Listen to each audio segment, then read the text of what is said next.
कारगिल के शहीद कैप्टन विक्रम बत्रा ने एक ऐसी बात कही थी जो हर उस सैनिक पर लागू होती है जो देश की सीमाओं पर मौजूद रहता है। जंग पर जाने से पहले उन्होंने अपने दोस्तों से कहा था कि या तो मैं तिरंगा लहराकर आऊंगा या फिर तिरंगे में लिपट कर आऊंगा, मगर आऊंगा जरूर। आज तिरंगे में लिपटकर देश के 2 शहीद घर पहुंचे। इन्होंने लौटकर आने का वादा किया था। आज उन्होंने उस वादे को निभाया। ये बात अलग है कि इस बार वो छुट्टियां लेकर नहीं आए थे, तिरंगे में लिपटकर हमेशा के लिए लौटे थे।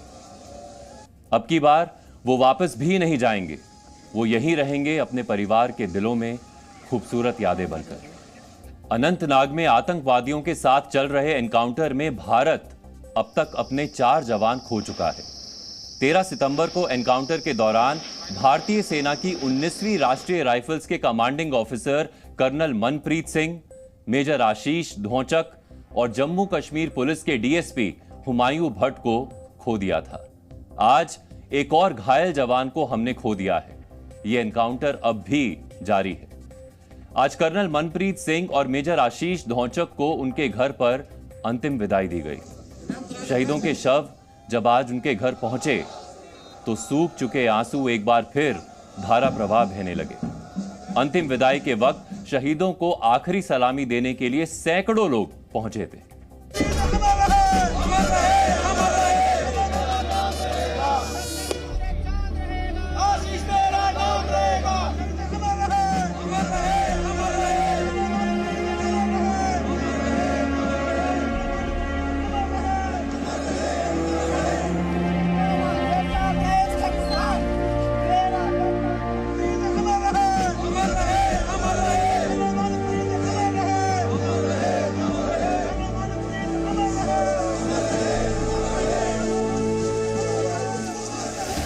जो सेना की वर्दी पहनते हैं वो मरते नहीं, हमेशा जीवित रहते हैं। वो भारत की सरजमीन पर जीते हैं उसके रक्षक के तौर पर, फिर अपने परिवार के दिलों में रहते हैं उनका गौरव बनकर। उसके बाद पूरे देश की यादों में रहते हैं महान योद्धा और शहीद बनकर। विज्ञान कहता है कि ऊर्जा का कभी अंत नहीं होता, वो केवल अपना रूप बदलती है। ठीक वैसे ही हमारे शहीदों ने रूप बदला है। अब वो एक योद्धा की तरह हमेशा याद किए जाएंगे।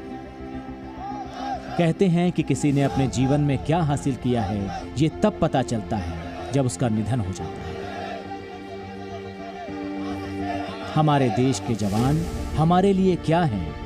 उन्होंने सीमा पर अपनी शहादत देकर क्या हासिल किया है, ये आपको इन तस्वीरों में देखना चाहिए। सैकड़ों लोगों की भीड़ यहाँ उन महान योद्धाओं को नमन करने आई है जो सीमा पर आतंकियों के सामने सीना ताने खड़े थे।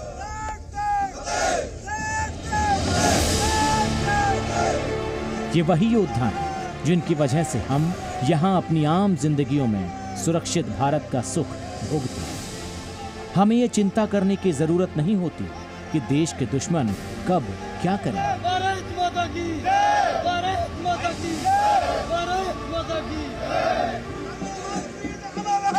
ये शहीद कर्नल मनप्रीत सिंह की अंतिम यात्रा है। उनके शव को आज उनके परिवार को सौंपा गया। पूरे सैन्य सम्मान के साथ उनकी अंतिम यात्रा निकली। शहीद मनप्रीत का शव जब उनके घर पहुंचा तो वहां उनको सलामी देने के लिए उनका 7 वर्ष का बेटा सैनिक की वर्दी पहनकर उनका इंतजार कर रहा था। मनप्रीत जब छुट्टियों पर घर आते थे तो पूरा परिवार उनके आने की खुशी मनाता था, अपने चेहरे पर मुस्कुराहट लाकर उनका स्वागत करता था। लेकिन आज जब मनप्रीत तिरंगे में लिपट कर आए हैं तो उन्हें देखने उनकी बूढ़ी माँ कांपते कदमों से बाहर आई। शहादत की खबर सुनने के बाद से वैसे ही इनकी आंख से इतने आंसू बह चुके थे कि आज वो सूखी पड़ी हैं, लेकिन दिल आंसुओं से भरा हुआ है। पूरा परिवार ताबूत पर हाथ रखकर मनप्रीत को आखिरी बार छूकर महसूस करना चाहता है मनप्रीत की पत्नी ताबूत पर सिर रखकर बिलख रही है। मां अपने बेटे को खोने के गम में कुछ बुदबुदा रही थी, लेकिन शोर के बीच उनकी ये आवाज कहीं दब गई। मनप्रीत सिंह के परिवार की कई पीढ़ियों ने सेना में सेवाएं दी हैं। मनप्रीत के स्वर्गीय पिता लखबीर सिंह भी सेना से रिटायर्ड थे। मनप्रीत के दादा ने आजादी की लड़ाई में हिस्सा लिया था। आज जब मनप्रीत का पार्थिव शरीर उनके घर पहुंचा तो उनका बेटा यही संकेत देता नजर आया कि उनकी अगली पीढ़ी भी सेना में जाने का सपना देख रही है। मनप्रीत की बेटी अभी केवल 2 वर्ष की है। ये सब कुछ देखकर उसे शायद कुछ समझ ना आ रहा हो, लेकिन जब वो बड़ी होगी तो गौरवान्वित होकर कह सकेगी कि ये जो तस्वीर लगी है वो उनके पिता की है, जिन्होंने देश के लिए बलिदान दिया था।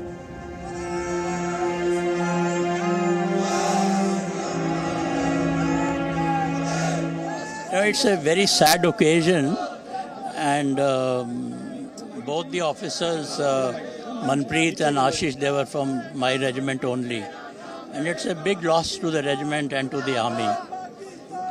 And so, I mean, naturally, I'm also feeling sad being from the same family.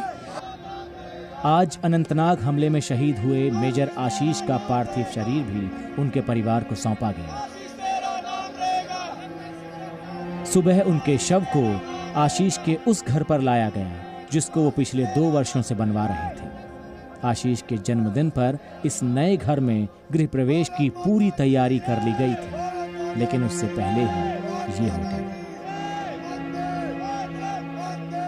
आप देखेंगे कि यहाँ पर जो शहीद मेजर आशीष हैं, उनका पार्थिव शरीर उनके घर पर पहुँचा है, और ये जो घर है जहाँ पर पहुँचा है, और इस घर को जो शहीद मेजर हैं उन्होंने अपना घर इसको बनाया था, क्योंकि पिछले कई सालों से लगातार वो किराए के मकान पर रह रहे थे। लेकिन जिस घर पर इनको लेकर के जाया जा रहा है पार्थिव शरीर, उसका 23 अक्टूबर को इन्होंने डिसाइड किया था कि अपने जन्मदिन के मौके पर घर का गृह प्रवेश करेंगे। तो उसके बाद जो पिछले कई सालों से लगातार सपने संजो रहे थे, अपने नए घर को लेकर के तैयारियां चल रही थी, और उसके बाद अब यहाँ पर जो पार्थिव शरीर है वो यहाँ पर पहुँचा है। उनके जो परिवार के लोग हैं उनको भी आप देख पा रहे होंगे। ठीक सामने जो ये 3 मंजिला घर है, इसको इन्होंने तैयार किया है। मेजर आशीष आतंकियों की गोली का शिकार बनकर शहीद हो गए।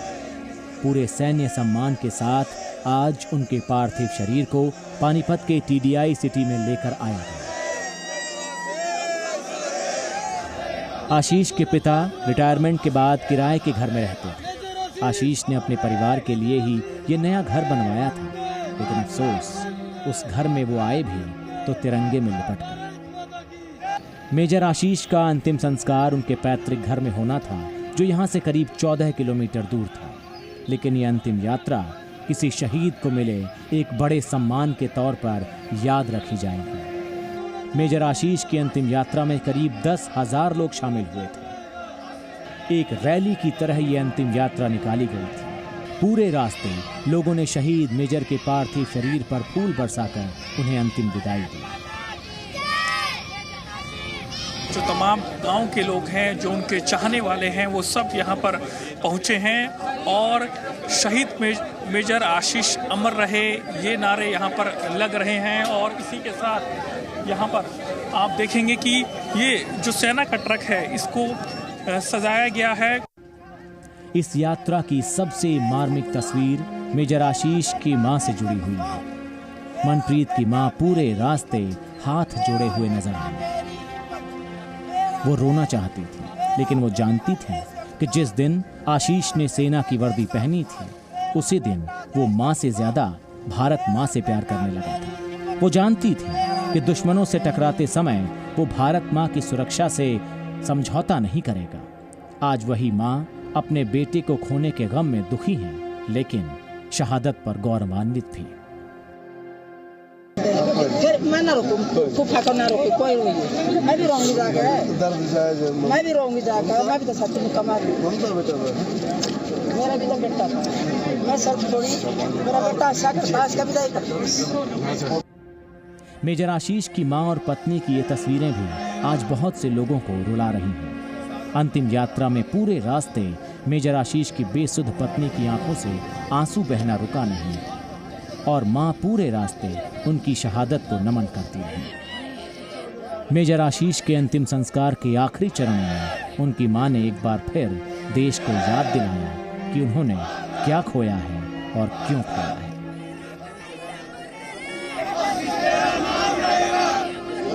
इस अंतिम यात्रा में 2.5 साल की एक नन्ही सी जान भी है जिसने अपने पिता को खो दिया।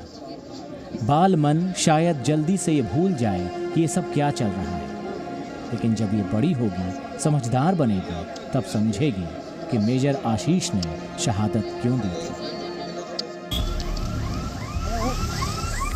ये बहुत आसान होता है घरों में बैठकर एनकाउंटर के वीडियो देखना, गोलियों और धमाकों की आवाज़ें देखकर रोमांचित हो जाना। सेना के ऐसे एनकाउंटर टीवी पर देखने वालों के मन में डर पैदा नहीं करते, क्योंकि हमें पता है कि हम सुरक्षित जगहों पर हैं। लेकिन हमें ये कभी नहीं भूलना चाहिए कि सुरक्षा का जो एहसास हम करते आ रहे हैं, ये तभी मुमकिन हो पाता है जब मनप्रीत, आशीष और हुमायूं भट्ट जैसे योद्धा दुश्मनों की गोलियों से हमें बचाने के लिए अपना सीना आगे कर देते हैं। हमें ये कभी नहीं भूलना चाहिए। पानीपत से नीरज गौड़ के साथ ब्यूरो रिपोर्ट, जी मीडिया। हमने घर की चौखट से बेटियों को विदा होते देखा है, लेकिन सच्चाई ये है कि बेटे भी विदा होते हैं उन्हीं दहलीजों से, उन्हीं घर आंगनों से जहां वो कभी घुटनों से चलते थे, जहां कभी उनकी किलकारियां गूंजा करती थी। देखते ही देखते एक दिन वो बेटे बड़े हो जाते हैं, वर्दी पहनने की जिद लेकर फौज में भर्ती हो जाते हैं और फिर एक दिन इसी तरह तिरंगे में लिपट कर आते हैं आखिरी विदा के लिए। लेकिन एक अंतर होता है, बेटियों की तरह वो एक बार दहलीज लांघते हैं तो फिर कभी पलट कर नहीं लौटते। पीछे सिर्फ उनका नाम, उनकी जांबाजी और उनकी यादें रह जाती हैं। आज पूरे देश ने बेटों को विदा होते देखा है, हमेशा हमेशा के लिए।